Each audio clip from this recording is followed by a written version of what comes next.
গাজীপুরের একটি পোশাক কারখানায় হঠাৎ করেই অন্তত অর্ধশত শ্রমিক অসুস্থ হয়ে পড়েছেন। তাদের মধ্যে অন্তত ১৬ জনকে হাসপাতালে ভর্তি করা হয়েছে। ঘটনাটি ঘটেছে গাজীপুরের ভোগড়া এলাকায় অবস্থিত প্যানাসিয়া ক্লোদিং কারখানায়।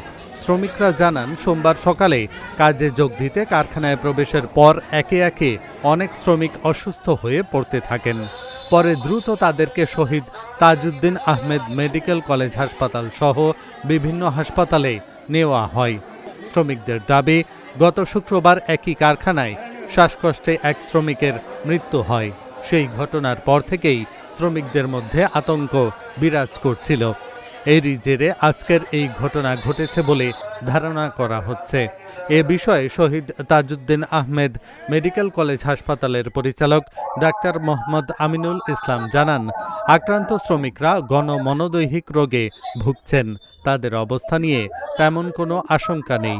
চিকিৎসা দেওয়ার পর ধীরে ধীরে সবাই সুস্থ হয়ে উঠবেন। গাজীপুরে প্যানাসিয়া গার্মেন্টসে গণমনোদৈহিক রোগে আক্রান্ত হয়ে আমার হাসপাতালে জরুরি বিভাগে অত্র হাসপাতালে জরুরি বিভাগে ২০ জন রোগী এসেছে।